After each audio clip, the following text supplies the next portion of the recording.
మిత్రులారా అందరికీ నమస్తే. ఈ వీడియోని సీరియస్గా తీసుకునే ఉపాయం చేయరు. దాదాపుగా నేను చెప్పే ముచ్చట్లు కొన్ని ఏంటంటే మజాక్ ఉంటాయి, కానీ సీరియస్గా తీసుకునే ఉపాయం చేయరు. ఈ మధ్య కాలంలో పేపర్లలో బాగా వస్తున్నాయి. 20 ఏళ్ళ యువకుడు, 22 ఏళ్ళ యువకుడు, 25 ఏళ్ళ యువకుడు, 30 ఏళ్ళ యువకుడు, 18 ఏళ్ళ అమ్మాయి, 20 ఏళ్ళ అమ్మాయి, 22 ఏళ్ళ అమ్మాయి ఆత్మహత్య చేసుకుంటున్నారు అని వస్తున్నాయి. అసలు ఆత్మహత్యలు ఏ పని చేసుకుంటున్నారు మీరు? ఆత్మహత్య చేసుకోవడం అనేది అది మహాపాపం. అది ఏది ఉన్నా కానీ బతికే సాధించాలి. లవర్ ఇడిపోయినానో, అయ్యమ్మ కొట్టిరానో, చదువుకోలేదనో, చదువు రాలేదనో, పరీక్ష ఫెయిల్ అయినామనో, లేకపోతే పైసలు లేవనో, ఈ రకంగా ఉత్త పుణ్యానికి ఆ గడ్డి మందు పోసుకోనో, లేకపోతే ఉరిపెట్టుకోనో, లేకపోతే పెట్రోల్ పోసుకోనో, లేకపోతే ఏదో రకంగా సూసైడ్ చేసుకుంటూ ఉన్నారు.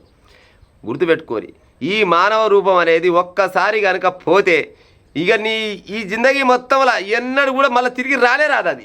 అది పుసుకుని వచ్చిందంటే అది సినిమాలలో రావాల్సిందే, కానీ నిజ జీవితంలో ఒకసారి చచ్చిపోయిన వ్యక్తి మళ్ళీ వెనక రాడు. ఇక పొరపాటున కూడా రాడు. అవునా కదా? ఒక కవి చెప్పిండు, మరుజన్మ ఉన్నదో లేదో, ఒకవేళ ఉంటే అప్పుడు మనం ఎవరికి ఓరం ఏమవుతాం అనేది చెప్పిండు. అసలు మరుజన్మ అనేది లేనే లేదు. ఉంటే ఓనికి తెలుసు పాడైపోను, ఇంకో జన్మ ఉన్నదని.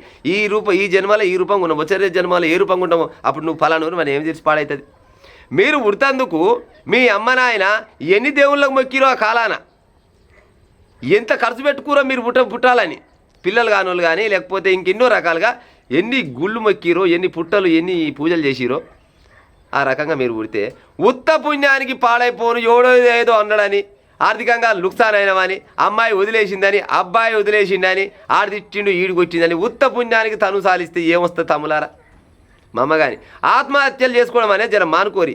ఇప్పుడు మీ సావుని బరాబరగా చేస్తారు మీ దోస్తుగాలు అందరూ వచ్చి. ఈ నుంచి ఆడ దాకా 2 కిలోమీటర్ల దూరం ర్యాలీ తీస్తారు, పూలు చల్లుతారు, బాంబులు వేలుస్తారు, అన్ని రకాలుగా చేస్తారు. పీనికకి ఏమేరక చెప్పు, మల్లెపూల ఆసన పోయేటప్పుడు పీనికకి ఏమైనా మల్లెపూల ఆసన తెలుస్తుందా? ఆ బొందలు పోయేటప్పుడు బొచ్చడు పోగాడంతో చేస్తారు. ఏమన్నా నీకు తెలుస్తుందా? నీకు తెలుస్తా? ఏమైనా స్టేటస్ పెట్టుకుంటారు, 4-5 రోజులు పెట్టుకుంటారు. అంతకంటే మించింది ఏముంది? నువ్వు సత్యం ముందర ఒక క్షణం ముందర కలిసినావు అనుకో, అరే మావోడు అంటారు. గసులు పోయినాక సచ్చినాం అనుకో, అయ్యో పీనికి ఎప్పుడు వస్తుందంట అంటారా కాదా?